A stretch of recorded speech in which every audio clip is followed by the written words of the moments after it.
আমা বাবা ভোলেনাথের গুরুদেব কে শ্রী রামচন্দ্র। শ্রী রামচন্দ্র ভগবান হচ্ছে বাবা ভোলেনাথের গুরুদেব। তাই ভোলেনাথ বলছে সতী শ্রী রামচন্দ্র ভগবান হচ্ছে আমার গুরুদেব, আর তুমি আমার গুরু পত্নীর রূপ ধারণ করেছো। অর্থাৎ অর্থাৎ আজ থেকে তো তুমি আমার গুরু মা হয়ে গিয়েছো, তাই না? তাহলে আজ থেকে তুমি আমার গুরু মা হয়ে গিয়েছো। আজ থেকে আমার বাম দিকে বসার অধিকার তোমার নাই, কারণ একটি পুরুষের বাম দিকে বসার অধিকার শুধুমাত্র তার স্ত্রীর, অন্য কারণ নয়। ডান দিকে বসবে বাবা মা ভাই বোন আত্মীয় স্বজন, আর বাম দিকে বসার অধিকার শুধুমাত্র আছে তার স্ত্রী।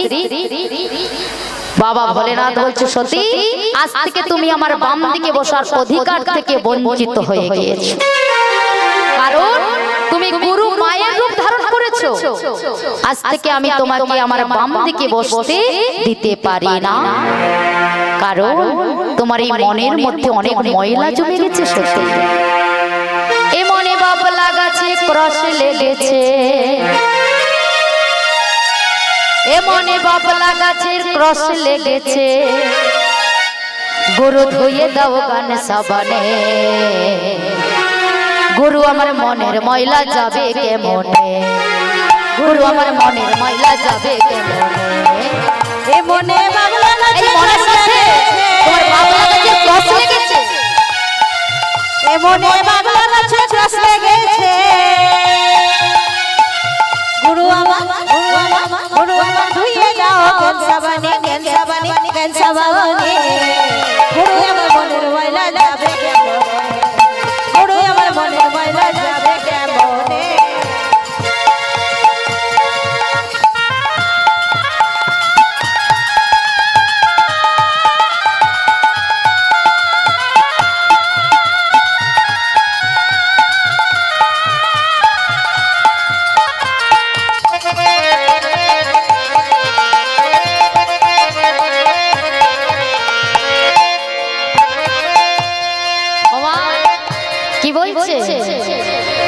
সতীকে বলছে তোমার এই মনের মধ্যে ময়লা জমে গেছে, একমাত্র পারবে গুরুদেব তোমার এই মনের ময়লা দূরীভূত করতে। তাই মহাজন বললেন যদি অন্য ময়লা হয় ধোয়া মোছা যায়, মনের ময়লা বড় ময়লা ধোয়া নাহি যায়, হায় হায় ধোয়া নাহি যায়। যদি অন্য ময়লা হয় ধোয়া মোছা যায়, মনের ময়লা বড় ময়লা ধোয়া নাহি যায়, ও ভাই ধোয়া নাহি যায়। যদি অন্য ময়লা হয় ধোয়া মোছা যায়, মনের ময়লা বড় ময়লা ধোয়া নাহি যায়, হায় হায় ধোয়া নাহি যায়। যদি অন্য ময়লা হয় ধোয়া মোছা যায়, মনের ময়লা বড় ময়লা ধোয়া নাহি যায়, ও ভাই ধোয়া নাহি যায়। জয় রাধা।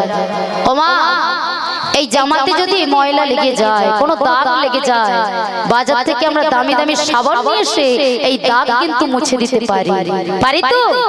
কিন্তু এই মনের মধ্যে যদি ময়লা জমে যায়, এই ময়লা কিন্তু বাজার থেকে দামি দামি সাবান নিয়ে এসেও মুছে দিতে পারবো না, ধুয়ে দিতে পারবো না, পারবো কি? তাই এই মনের ময়লা একমাত্র দূরীভূত করতে পারে আমার গুরুদেব। তাই মহাজন বললেন যদি অন্য ময়লা হয় ধোয়া মোছা যায়, মনের ময়লা বড় ময়লা ধোয়া নাহি যায়, হায় হায় ধোয়া নাহি যায়। যদি অন্য ময়লা হয় ধোয়া মোছা যায়, মনের ময়লা বড় ময়লা ধোয়া নাহি যায়, ও ভাই ধোয়া নাহি যায়। তার মুখখানি হয়েছে জন্ম, আমি হয়েছে জন্ম, ও তার মুখখানি হয়েছে জন্ম, আমি হয়েছে জন্ম, কথা কই কই সে তো শোনে না, গুরু আমার মনের ময়লা যাবে কেমনে, গুরু আমার মনের ময়লা যাবে কেমনে, গুরু আমার মনের ময়লা যাবে কেমনে, গুরু আমার মনের ময়লা যাবে কেমনে, দয়াল গুরু গো, গুরু আমার মনের ময়লা যাবে কেমনে, গুরু আমার মনের ময়লা যাবে কেমনে, গুরু দয়াল গুরু, আমার মনের ময়লা যাবে কেমনে। নিতাই গৌর প্রেমানন্দে হরি বল হরি বল হরি বল।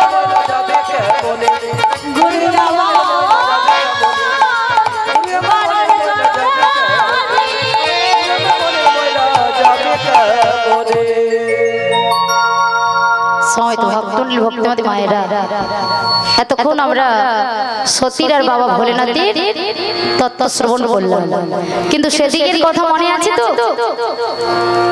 সেদিকের কথা মনে আছে? সেই মহারাজ ভৃগুমুনির যজ্ঞের অনুষ্ঠানে বাবা ভোলেনাথ শ্বশুর মশাইকে কিছু না বলে যজ্ঞের অনুষ্ঠান থেকে উঠে চলে এসেছে। আর প্রজাপতি দক্ষ রাজার মনের ভেতরে সেই ক্রোধের আগুন জ্বলছে আজও, যে আমার জামাই আমাকে না কিছু বলে অসম্মান করে অপমান করে এই যজ্ঞের অনুষ্ঠান ছেড়ে চলে গিয়েছে।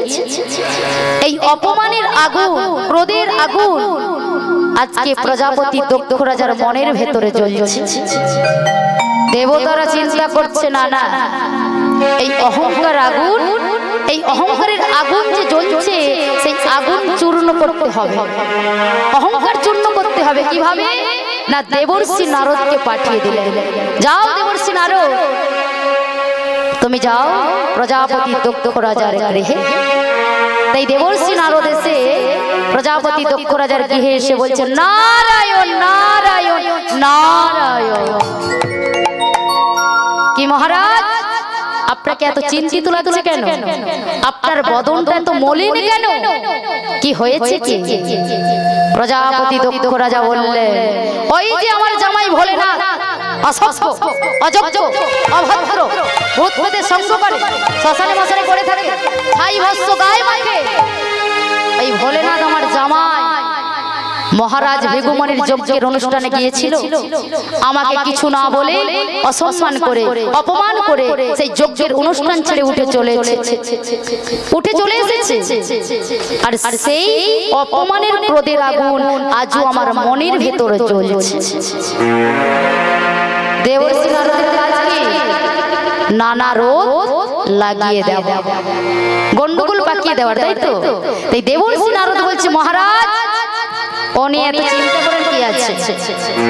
আপনি এক কাজ করুন, আপনি একটা বড় ধরনের যজ্ঞের অনুষ্ঠানের আয়োজন করুন, আর সেই যজ্ঞের অনুষ্ঠানে স্বর্গ মর্ত্য পাতাল ত্রিভুবনকে নিমন্ত্রণ করবেন, আপনার জামাই ভোলেনাথকে নিমন্ত্রণ করবেন না। প্রজাপতি দক্ষ রাজা তো মনে মনে চিন্তা করছে, ঠিক কথাই বলেছে বাবা, ঠিক কথা বলেছে দেবর্ষি নারদ, আমি স্বর্গ মর্ত্য পাতাল ত্রিভুবনকে নিমন্ত্রণ করব, আমার জামাই ভোলেনাথকে আমি নিমন্ত্রণ করব না। তাই আজকে প্রজাপতি দক্ষ রাজা নিমন্ত্রণ চিঠি লিখে দেবর্ষি নারদের হস্তে দিয়ে দিলেন। আর দেবর্ষি নারদ মনের আনন্দে আজকে সেই চিঠি নিয়ে আসছে গো, চিঠি নিয়ে আজকে সেই নিমন্ত্রণ চিঠি নিয়ে দেবর্ষি নারদ আসছে। কোথায়? নিমন্ত্রণ চিঠি নিয়ে নারদ চলিল, নিমন্ত্রণ পত্র লয়ে নারদ চলিল, নিমন্ত্রণ পত্র লয়ে নারদ চলিল, নিমন্ত্রণ পত্র লয়ে নারদ চলিল। চলে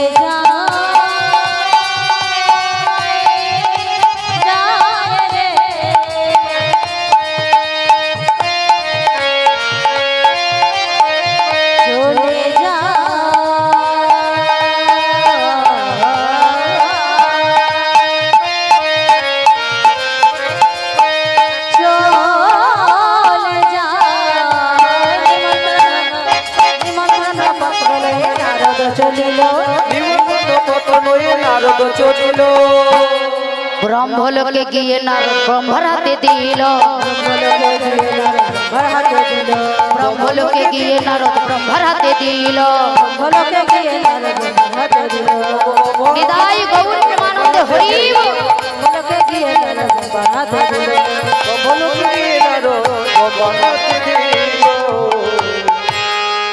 সেই নিমন্ত্রণ চিঠি নিয়ে দেবর্ষি নারদ ব্রহ্মলোকে গিয়েছে। ব্রহ্মলোকে গিয়ে ব্রহ্মার হাতে দিলেন, আর সেই চিঠি ব্রহ্মা স্বর্গ মর্ত্য পাতাল ত্রিভুবনকে নিমন্ত্রণ পত্র পাঠিয়ে দিলেন। আর সেই নিমন্ত্রণ পত্র পেয়ে একে একে করে সমস্ত দেব দেবী কৈলাসের উপর দিয়ে আসছে। কোথায়? না, প্রজাপতি দক্ষ রাজার যজ্ঞের অনুষ্ঠানে। আর এমন সময় সতী বাগানে ফুল চয়ন করেছে। বাবা ভোলেনাথের চরণে অর্পণ করিবার জন্য একটি একটি করে ফুল চয়ন করছে আর দেবীরা কৈলাসের উপর দিয়ে যাচ্ছে। যেই সতীকে দেখেছে সঙ্গে সঙ্গে বলে উঠলেন, সতী, এই সতী, আরে তুই যাবি না? তোর বাবার বাড়িতে এত বড় যজ্ঞের অনুষ্ঠান, তুই যাবি না? সতী তো জানে না। আরে কি বলছিস, আমার বাবার বাড়িতে যজ্ঞের অনুষ্ঠান? হ্যাঁ, তোকে কি নিমন্ত্রণ করে না?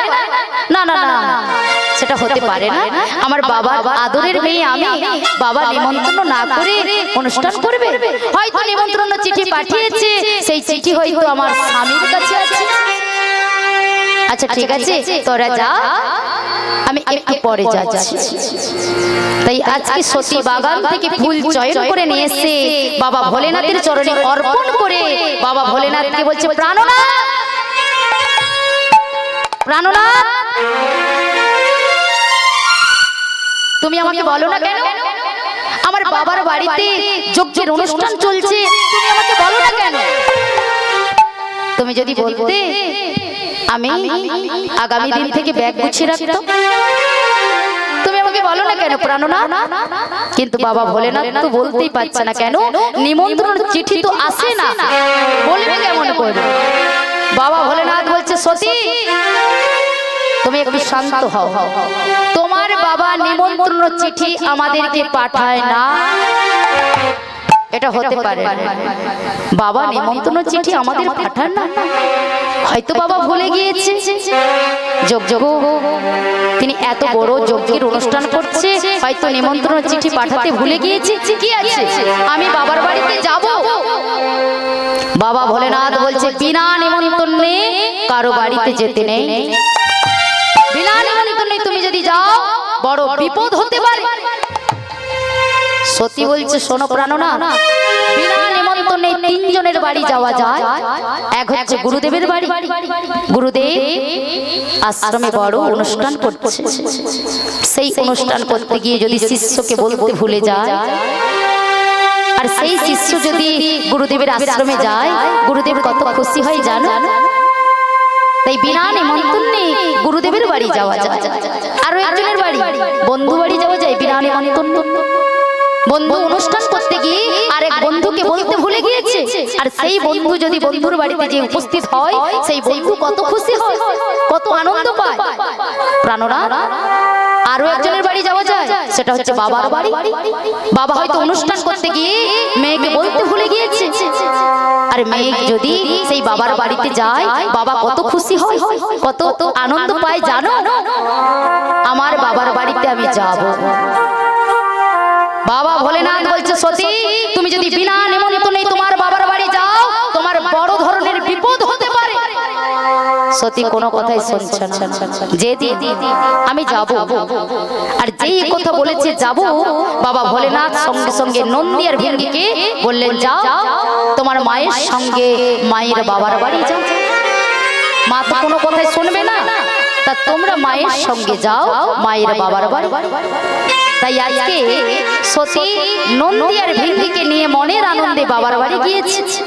ওমা, বাবার বাড়ি তো গিয়েছে, যেই সতীকে দর্শন করেছে দিদিরা, প্রজাপতি দক্ষ রাজার কটি কন্যা? কটি কন্যা? 660টি কন্যা। 59টি কন্যা আগে থেকে চলে গিয়েছে, সতী শেষে গিয়েছে। তাই দিদিরা সতীকে দেখে বলছে, কি রে সতী, তোর এত আসতে দেরি হলো কেন? আরে তুই তো বাবার আদরের মেয়ে, আমরা জানতাম তুই 5 দিন আগে থেকে আসবি, তো তোর আসতে এত দেরি হলো কেন? সতী কোনো কথা না শুনে মায়ের গলাটা জড়িয়ে ধরে বলছে, মা, মা গো, আমার বাবা কোথায়? তোর বাবা তো যজ্ঞের অনুষ্ঠানে বসে গিয়েছে। যেই কথা বলেছে যজ্ঞের অনুষ্ঠানে বসে গিয়েছে, তাই সতী মনের আনন্দে যজ্ঞের অনুষ্ঠানে প্রবেশ করছে। আর যেই প্রবেশ করেছে, সঙ্গে সঙ্গে প্রজাপতি দক্ষ রাজা সতীকে যা দেখেছে, দর্শন করা মাত্র বললেন, ছি ছি ছি ছি, অসভ্য, অযোগ্য, অভদ্র, বুদ্ধিতে সঙ্গ করে শ্মশানে মশানে পড়ে থাকে, ছাই হস্য গায়ে মাই। ঠিক মতন দুবেলা দুটো খেতে দিতে পারে না, তাই এসে গিয়েছে আমার ঘরে। যেই একথা বলেছে সতীর পিতা, সতীর চরণের নিচ থেকে এক এক করে মাটিগুলো সব সরে যাচ্ছে। বিনা মেঘে যেন বজ্রঘাত করছে। সতী সঙ্গে সঙ্গে বলে উঠলেন, পিতা পিতা কি বলছো তুমি? আমার স্বামী অযোগ্য, অভদ্র, ভূত-প্রেতের সঙ্গ করে, শ্মশানে মশানে পড়ে থাকে, ভদ্র সমাজে বসার যোগ্যতা নেই। পিতা তুমি শিবহীন যজ্ঞ করছো, এই যজ্ঞের মধ্যে তোমার কোনো মঙ্গল চিন্তা ভাবনা নেই। শিব মানে মঙ্গল, মঙ্গল মানে শিব। যে যজ্ঞ করছো তুমি শিবকে ছেড়ে শিবহীন যজ্ঞ করছো, এই যজ্ঞের মধ্যে তোমার কোনো মঙ্গল চিন্তা ভাবনা নেই। পিতা কি করেছো তুমি? কি করেছো তুমি? কি ভেবেছো? এই জগতে কেউ না জানলেও একজন জানে। পিতা কি ভেবেছো তুমি? পিতা গো ভেবেছো কি মনে এই ত্রিভুবনে তুমি যাহা করে গেলে কেউ জানে না। বারে বারে আর আশা হবে না, বারে বারে আর আশা হবে না। তুমি ভেবেছো কি ভেবেছো তুমি? ভেবেছো কি মনে এই ত্রিভুবনে যাহা কিছু করে গেলে, যাহা কিছু করে গেলে কিছুই রবে না। বারে বারে বারে আর আশা হবে না, বারে বারে আর আশা হবে না। পিতা কি ভেবেছো তুমি? এই জগতে তুমি যাহা কিছু করে যাচ্ছ কেউ জানে না।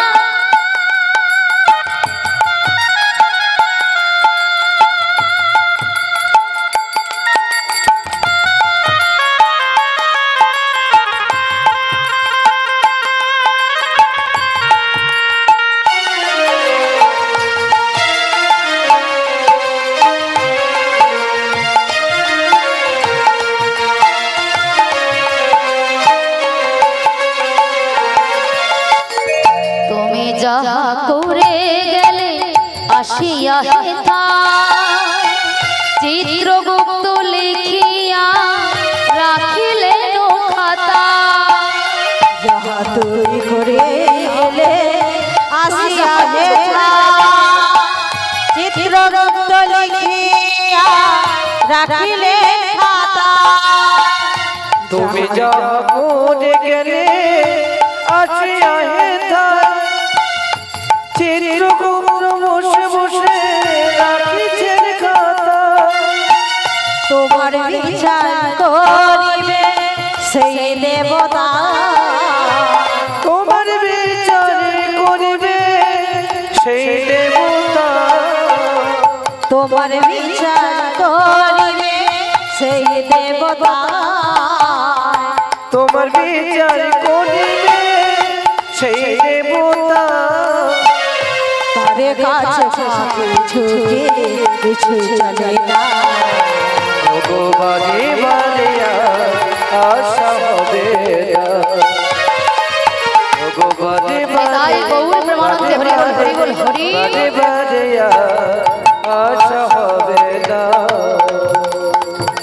বারে বারে বারে বারে বারে আর আশা হবে না।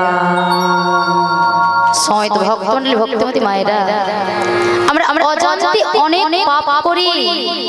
সেই পাপ পুণ্যের খাতা কার কাছে থাকে গো?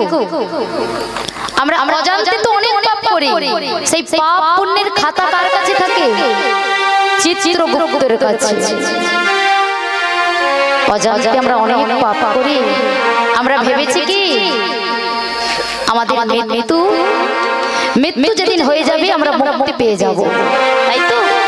এই দেহ থেকে যেদিন প্রাণ পাখি চলে যাবে আমরা সেদিন মুক্তি পেয়ে যাব, এটা আমরা অনেকেই ভাবছি। এটা যদি কেউ ভেবে থাকে এটা তার ভুল ধারণা, কারণ মৃত্যুর পরে তোমার এই দেহটা পুড়ে ছাই হয়ে যেতে পারে, কিন্তু আত্মার কোনোদিনও মৃত্যু নাই।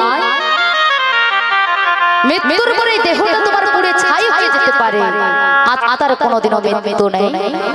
কারণ একটা জামা কাপড় যেমন পুরনো হয়ে গেলে আমরা ছেড়ে দিয়ে নতুন জামা কাপড় অঙ্গে ধারণ করি, ঠিক তদ্রূপ একটা আত্মা একটি দেহকে পরিত্যাগ করে আর একটি দেহে যে প্রবেশ করে। তাই সত্যি বলছি পিতা, পিতা গো, এই জগতে তুমি যাহা কিছু করে যাচ্ছ কেউ জানে না পিতা, কেউ না জানলে একজন তো জানে পিতা।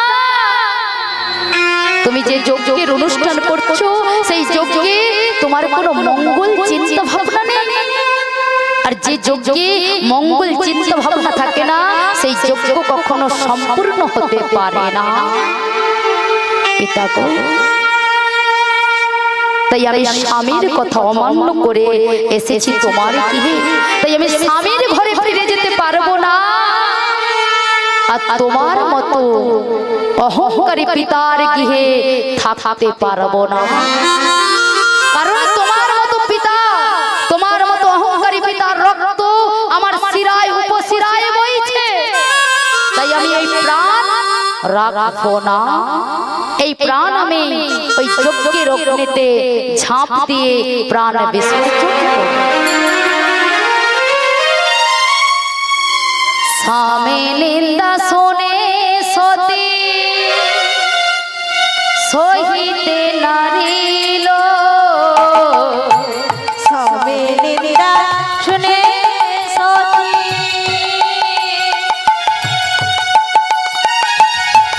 সহিতে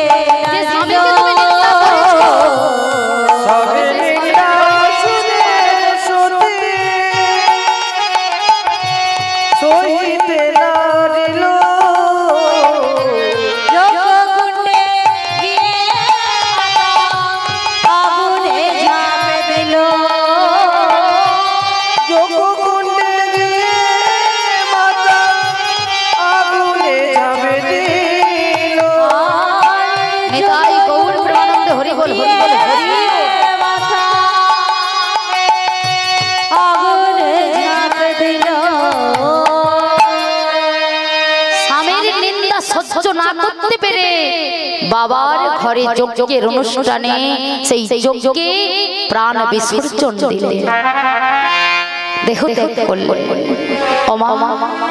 যেই প্রাণ বিসর্জন করেছে নন্দী ভেঙে মায়ের চরণখানা জড়িয়ে ধরে বলছে, মা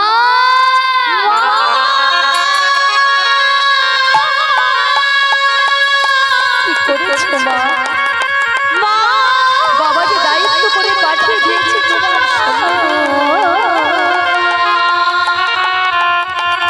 মা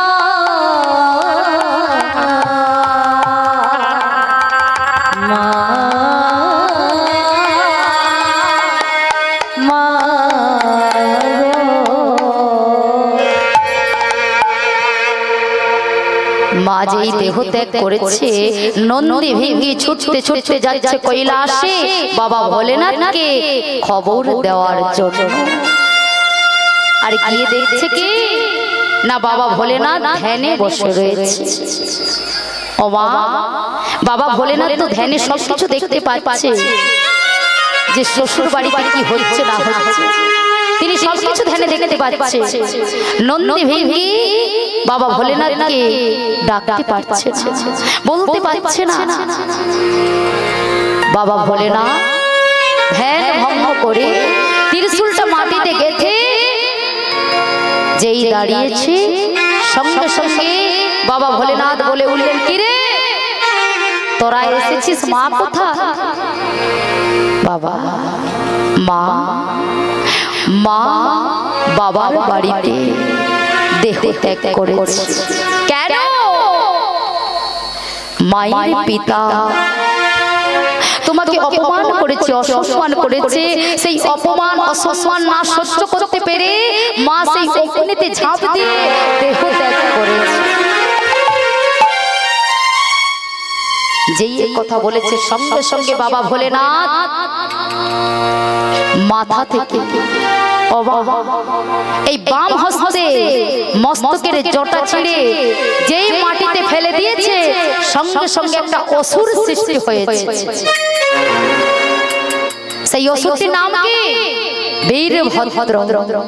অসুরটি সঙ্গে সঙ্গে বলে উঠলেন, বাবা তুমি যে আমাকে সৃষ্টি করেছো আমার কর্ম কি? তুমি যে আমাকে সৃষ্টি করেছো আমার কর্ম কি? তোর একটাই কর্ম, তুই প্রজাপতি দক্ষ রাজা যে যজ্ঞ করছে সেই যজ্ঞ তুই লণ্ডভণ্ড করে নষ্ট করে দে, এটাই তোর কর্ম। তাই সঙ্গে সঙ্গে বীরভদ্র ভূত প্রেতকে সঙ্গে করে আজকে প্রজাপতি দক্ষ রাজার যজ্ঞের অনুষ্ঠানে যাচ্ছে। কেমন ভাবে? আগে যায় বীরভদ্র পিছে ভূতগণ, আগে যায় বীরভদ্র পিছে ভূতগণ, আগে যায় বীরভদ্র পিছে ভূতগণ, আগে যাই বীরভদ্র পিছে ভূতগণ। চলে যাও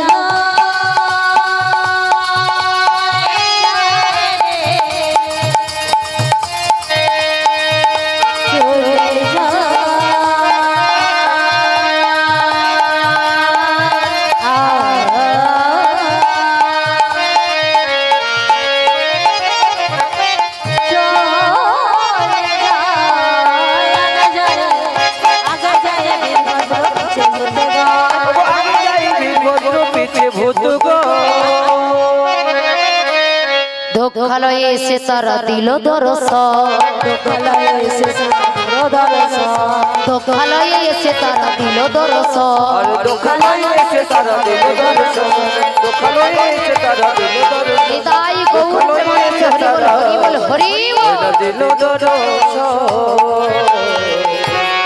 তাই বীরভদ্র প্রজাপতি দক্ষ রাজার যজ্ঞের অনুষ্ঠানে এসে সঙ্গে সঙ্গে প্রস্রাব করে সেই যজ্ঞ নষ্ট করে দিলেন, লণ্ডভণ্ড করে দিলেন। আর যেই লণ্ডভণ্ড করে দিয়েছে সঙ্গে সঙ্গে প্রজাপতি দক্ষ রাজা বলে উঠলেন, অসভ্য, অযোগ্য, অভদ্র, ভূত প্রেতের সঙ্গ করে শ্মশানে মশানে পড়ে থাকে, ছাই ভস্ম গায়ে মাখে, এদের মালিক। তাহলে তার শিষ্যকে পাঠিয়েছে, তার শিষ্যকে পাঠিয়েছে, এরা কত ভালো হবে, এরা তো তারই মতন হবে। যেই একথা বলেছে সঙ্গে সঙ্গে বীরভদ্র ত্রিশূলটা ছুঁড়ে দিয়েছে। আর যেই ত্রিশূল ছুঁড়ে দিয়েছে সঙ্গে সঙ্গে প্রজাপতি দক্ষ রাজার মুন্ডু কাটা হয়ে চলে গেল। যেই কাটা হয়ে চলে গেল প্রজাপতি দক্ষ রাজার স্ত্রী ছুটে এসে বীরভদ্রের চরণে আছাড় খেয়ে পড়ে। কি করলে, কি করলে? অমন করে আমার স্বামীর প্রাণ কেড়ে নিলে। আমি জানি, আমি জানি আমার স্বামীর অপরাধ আছে, তা বলে প্রাণ কেড়ে নিলে। কি করব? আমার স্মৃতির সিঁদুর অবলম্বনে কেড়ে নিও না। আমি জানি আমার স্বামী অপরাধ করেছে, কেড়ে নিও না। ফিরিয়ে দাও আমার স্বামী।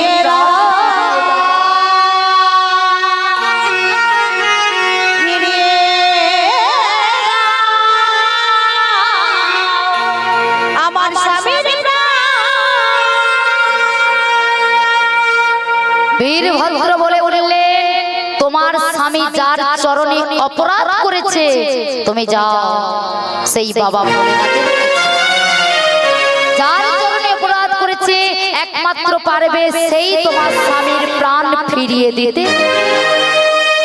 তাই ছুটতে ছুটতে প্রজাপতি দক্ষ রাজা স্ত্রী যাচ্ছে কোথায়? কৈলাসে বাবা ভোলেনাথের চরণে।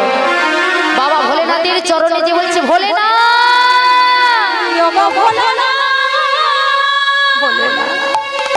ওগো ভোলা কি করেছো তুমি? ফিরিয়ে দাও। আমি যে তোমার শাশুড়ি মা, আমি যে তোমার মায়ের মতো। অমন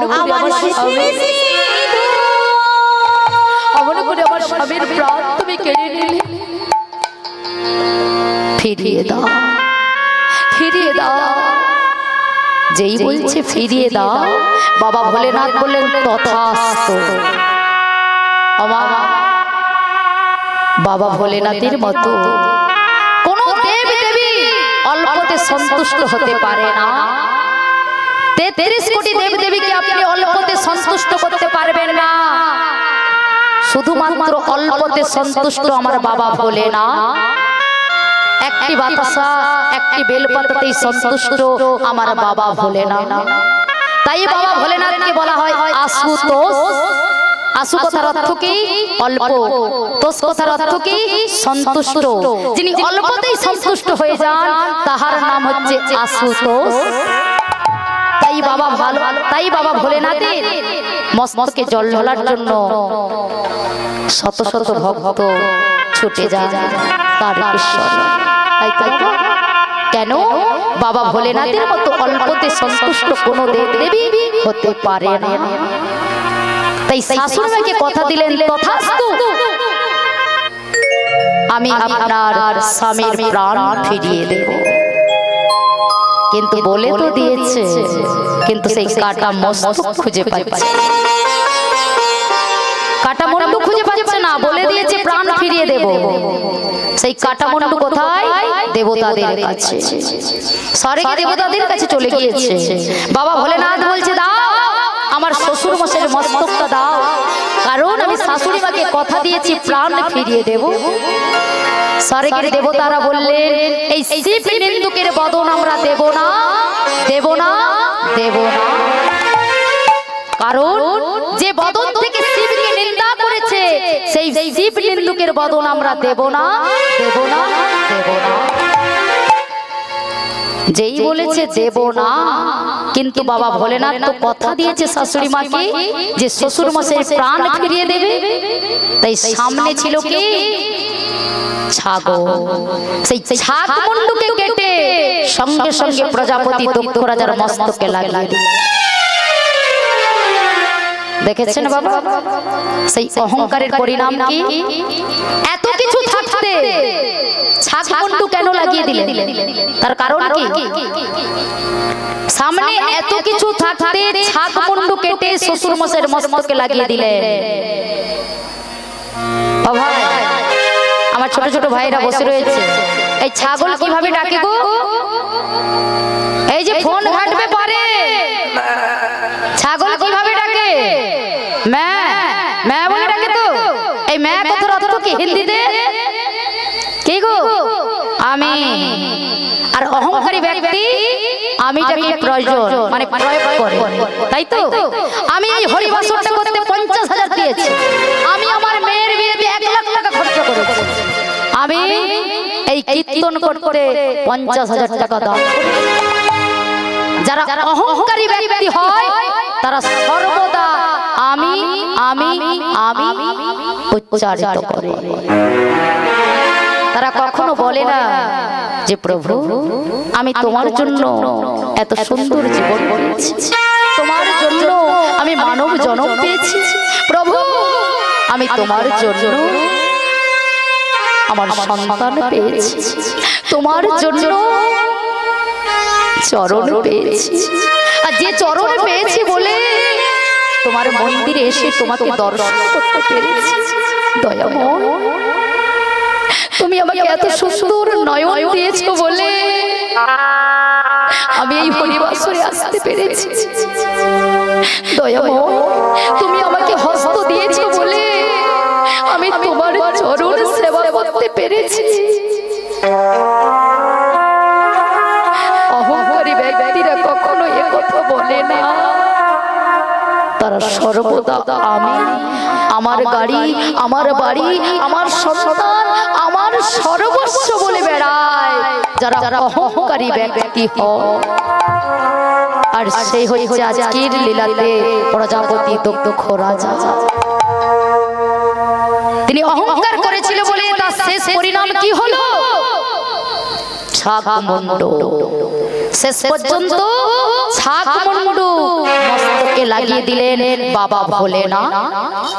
আর যেই ছাগমুন্ড লাগিয়ে দিলেন প্রাণ ফিরে পেলেন, আর বাবা ভোলেনাথের চরণে ক্ষমা প্রাপ্তি হল। ওমা, বাবা ভোলেনাথ তো শ্বশুর মশাইকে ক্ষমা করে দিলেন, কিন্তু পড়ে রয়েছে সতী সেই অগ্নিতে ঝাঁপ দিয়েছিল, সেই সতীর দেহটা অগ্নিতে পড়ে রয়েছে। তাই বাবা ভোলেনাথ সতীর দেহকে কন্ধে তুলে তাণ্ডব নৃত্য করতে করতে যাচ্ছে। ভগবান বিষ্ণু চিন্তা করলেন বাবা ভোলেনাথ তো পাগল হয়ে গিয়েছে, তাণ্ডব নৃত্য করতে করতে যাচ্ছে। তাই বাবা ভোলেনাথকে যতক্ষণ না শান্ত করতে পারবো পুরো পৃথিবী ধ্বংস হয়ে যাবে। ভগবান বিষ্ণু কিসের দায়িত্বে আছে বাবা? পালনকর্তা। ব্রহ্মা কিসের দায়িত্বে আছে? সৃষ্টিকর্তা। বাবা ভোলেনাথ কিসের দায়িত্বে আছে? সংহারের কর্তা, অর্থাৎ ধ্বংসের কর্তা। বাবা ভোলেনাথ যদি একবার মাথাটা গরম করে ফেলে পুরো পৃথিবী প্রলয় করে দেবে, পুরো পৃথিবী ধ্বংস করে দেবে। বাবা ভোলেনাথকে সেই দায়িত্ব দেওয়া হয়েছে। ভগবান বিষ্ণু চিন্তা করলেন না না, বাবা ভোলেনাথকে শান্ত করতে হবে। কি করে শান্ত করব? সুদর্শন চক্রকে ডাক দিলেন। সুদর্শন, সুদর্শন, সুদর্শন, তুমি যাও ওই সতীর দেহকে তুমি খণ্ড খণ্ড করে দাও। তাই সুদর্শন চক্র গিয়ে সতীর দেহকে খণ্ড খণ্ড করে দিলে। কটি খণ্ড হয়েছিল বাবা? 51টি খণ্ড। কোথায় কোথায় পড়েছিল? কোথায় গো? আমাদের সামনে তমলুকে পড়েছে, যেটা মা বর্গভীমার মন্দির, ওখানে সতীর দেহের একটি খণ্ড পড়েছে। আরো পড়েছে কলকাতাতে, যেখানে যার দক্ষিণেশ্বরের কালী মন্দির, ওখানেও সতীর দেহের একটি খণ্ড পড়েছে। এইভাবে সতীর দেহ 51টি খণ্ড 51টি জায়গায় পড়েছে, আর 51টি জায়গায় সতী পীঠ সৃষ্টি হয়েছে। কিন্তু বাবা ভোলেনাথ শান্ত হচ্ছে না। ভগবান বিষ্ণু চিন্তা করছেন বাবা ভোলেনাথ তো শান্ত হচ্ছে না, কি করে শান্ত করা যায়? আর বাবা ভোলেনাথকে যদি শান্ত না করতে পারি পুরো পৃথিবী ধ্বংস হয়ে যাবে। তাই যত বড় বড় নদী ছিল সবাইকে ডাক দিলেন। গঙ্গা, যমুনা, কাবেরী, কৃষ্ণা, অনুসূয়া, নর্মদা, সরস্বতী, সবাইকে এক এক করে ডাক দিলেন। কেন না? বাবা ভোলেনাথকে স্নান করাতে হবে। যদি একবার স্নান করাতে পারি তাহলে বাবা ভোলেনাথ শান্ত হয়ে যাবে। তাই সেই সমস্ত বড় বড় নদী ছুটে এসেছে। কেন? পরম বৈষ্ণবকে স্নান করাবে বলে। আমা যেই এসেছে ভগবান বিষ্ণু বলছে দাঁড়া, স্নান তো করাবে, কিন্তু আগে শুনে নাও সত্যটা। যে বাবা ভোলেনাথকে স্নান করাবে তার সুন্দর রূপ, সুন্দর যৌবন কুৎসিত হয়ে যাবে, নষ্ট হয়ে যাবে। কেউ রাজি হবে বাবা? কারো সুন্দর দেহটা যদি নষ্ট হয়ে যায়, কুৎসিত হয়ে যায়, কেউ রাজি হবে? হবে কি? হবে না। গঙ্গা চলে গেল, নর্মদা চলে গেল, সরস্বতী চলে গেল, কাবেরী চলে গেল, থেকে গেল কে? যমুনা। ভগবান বিষ্ণু বলছে যমুনা তুমি যাবে না? না প্রভু আমি যাব না। তুমি শুনেছো তো যে বাবা ভোলেনাথকে স্নান করাবে তার সুন্দর রূপ নষ্ট হয়ে যাবে, কুৎসিত হয়ে যাবে। তুমি শুনেছো তো? শুনেছি প্রভু। দয়াময়, এই রূপ নিয়ে কি করো? যে রূপ আমার পূর্ণ কাজে লাগবে না, যে রূপ আমার কাজে লাগবে না, আমি এই রূপ নিয়ে কি করব? আমি বাবা ভোলেনাথকে আমি স্নান করিয়ে দেব। ভগবান বিষ্ণু বলছে, ধন্য যমুনা, তুমি ধন্য। আজ আমি তোমার বদনের বাক্য শুনে ধন্য হয়েছি, তাই আমি তোমাকে আশীর্বাদ করলাম। আগত দাপর যুগে আমি যত যত লীলা করব, তোমার যমুনার বক্ষে করব। তাই ভগবান কৃষ্ণ যত যত লীলা করেছে কার বক্ষে? যমুনার বক্ষে। কেন? তিনি আশীর্বাদ পেয়েছে, ভগবান বিষ্ণুর কাছে বর পেয়েছে বাবা ভোলেনাথকে স্নান করাবে বলে। তাই আজকে বাবা ভোলেনাথকে যমুনা স্নান করিয়েছে। ও বাবা, যেদিন থেকে বাবা ভোলেনাথকে স্নান করিয়েছে সেদিন থেকে যমুনার জল কালো হয়ে গিয়েছে।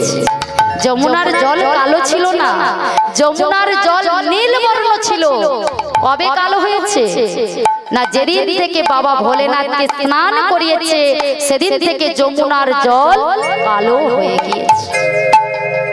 তাই ভগবান বিষ্ণু যমুনাকে আশীর্বাদ করলেন, যমুনা, তোমার বক্ষে যে ভক্ত স্নান করতে পারবে তার মন দেহ শীতল হয়ে যাবে।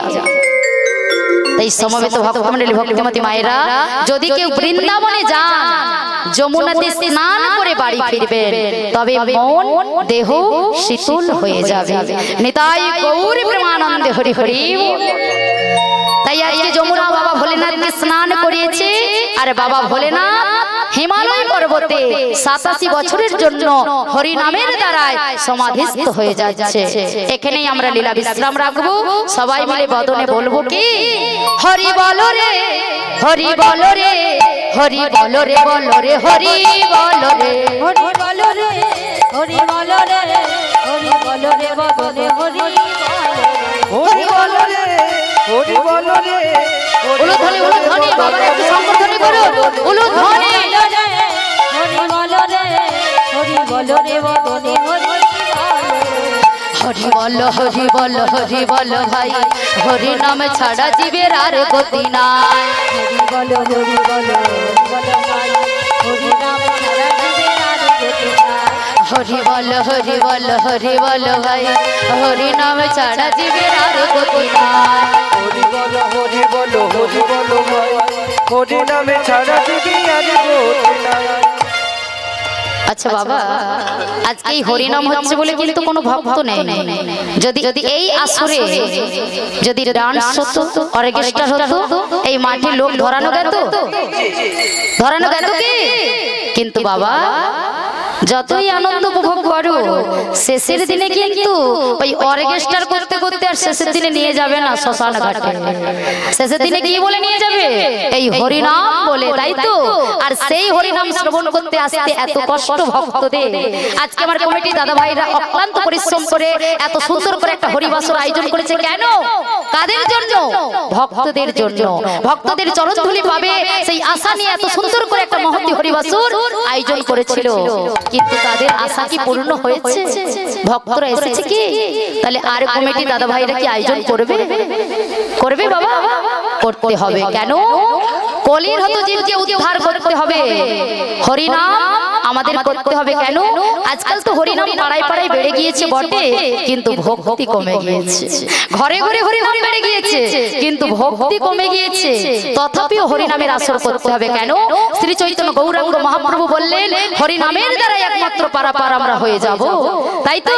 তাহলে সবাই মিলে বদনে বলবো কি?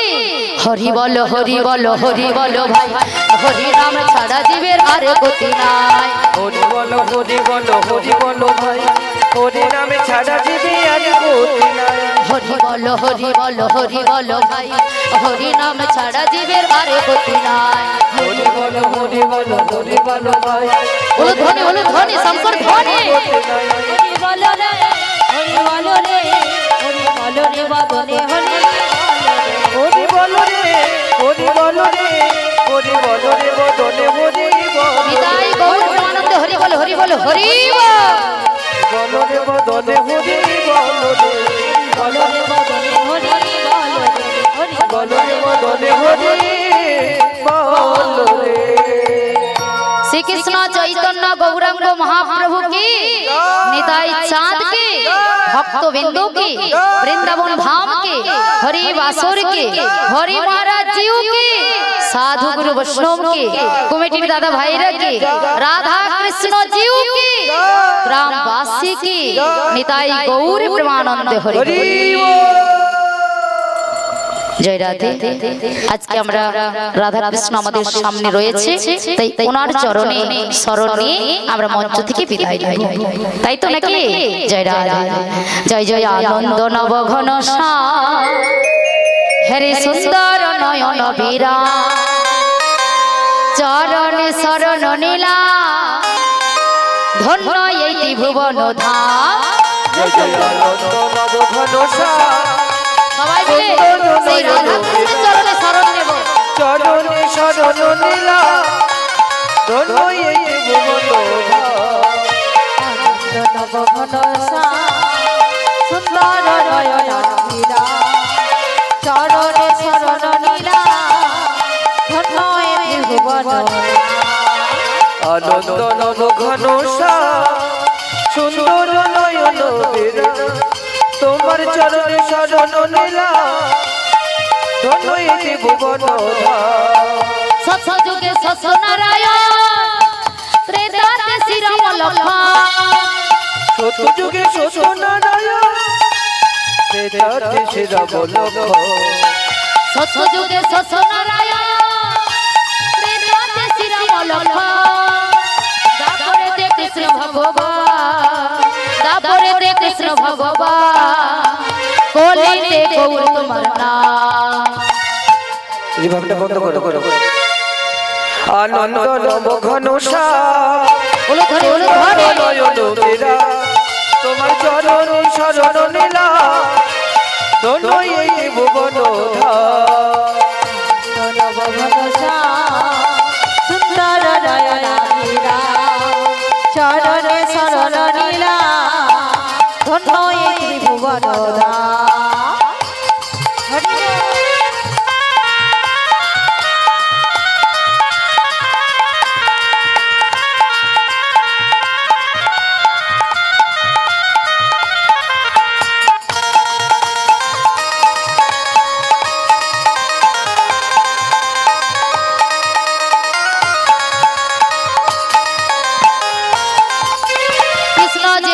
ভিখারি রীতি কুঞ্জ কানন বিহারী, কৃষ্ণ ভক্ত ভিখারি, হৃদয় কুঞ্জ কানন বিহারী, কৃষ্ণ যে ভক্ত ভিখারি রীতি কুঞ্জ কানন বিহারী, কৃষ্ণ যে সব মুরারি, কৃষ্ণ যে সব মুরারি, নামেতে হয় গোলকা।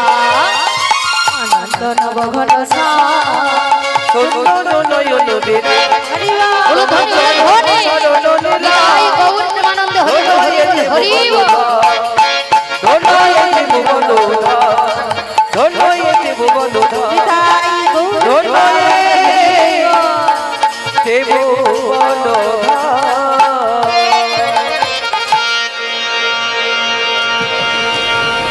জয় রাধে জয় রাধে। আমার কৃষ্ণ এলো বৃন্দাবনে, হ্যাঁ সে তো জানতাম, লীলা শোনার বেলা কেন ভক্ত ছিল না, যেই নাচের গান হয়েছে এবার ভালো গান দাও না, ভালো গানটা কি একটু এসে বলে যাও না, আমি একটু শ্রবণ করি। নিতাই গৌর প্রেমানন্দ হরি বল। আজ কৃষ্ণ এলো বৃন্দাবনে, এক ভক্ত হরিনামকে ভালোবেসে 100 টাকা দান করেছে, আপনারা সবাই মিলে আশীর্বাদ করুন। নিতাই গৌর প্রেমানন্দ হরি বল। আজ কৃষ্ণ এলো বৃন্দাবনে, আজ কৃষ্ণ এলো বৃন্দাবনে, তোরা দেখে যা দেখে যা দেখে যা দেখে যা জনে জনে। কৃষ্ণ আজ কৃষ্ণ এলো বৃন্দাবনে, কৃষ্ণ এলো বৃন্দাবনে, আজ কৃষ্ণ এলো বৃন্দাবনে, তোরা দেখে যা দেখে যা দেখে যা দেখে যা জনে জনে। কৃষ্ণ এলো বৃন্দাবনে, আজ কৃষ্ণ এলো বৃন্দাবনে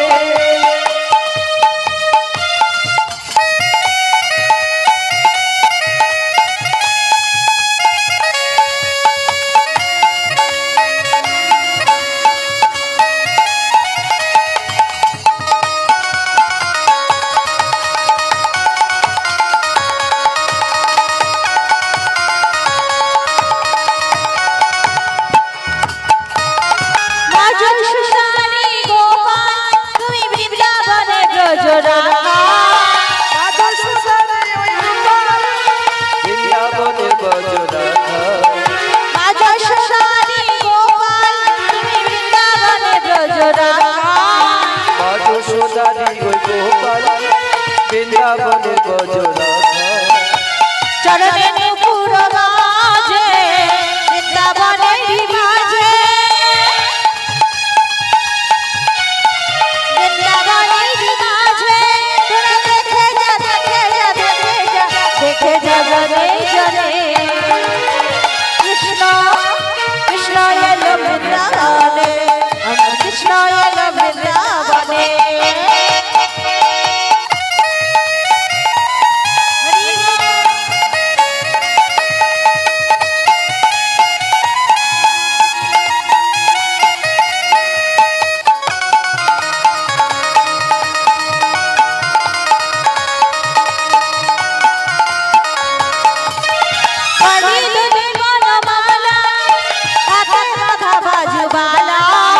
গলায় দোলে বনমালা হাতে বাঁধা বাজুবালা গলায় দোলে বনমালা হাতে বাঁধা বাজুবালা গলায় দোলে বনমালা হাতে বাঁধা বাজুবালা চরণে নূপুর বাজে বৃন্দাবনের মাঝে চরণে নূপুর বাজে বৃন্দাবনের মাঝে তোরা দেখে যা দেখে যা দেখে যা দেখে যা জনে জনে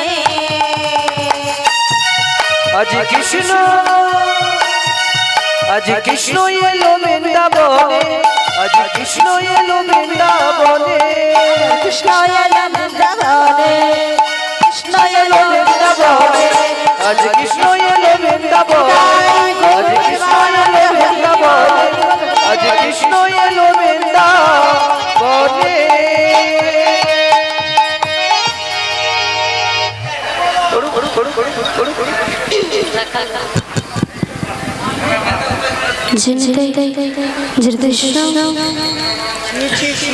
ওরে রাখালি রাজা বলে দিলা বল বল কোথায় বৃন্দাবন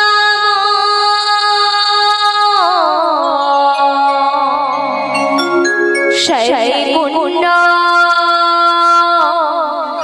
রাধা কুণ্ড গে গোবর্ধন উড়ি রাখাল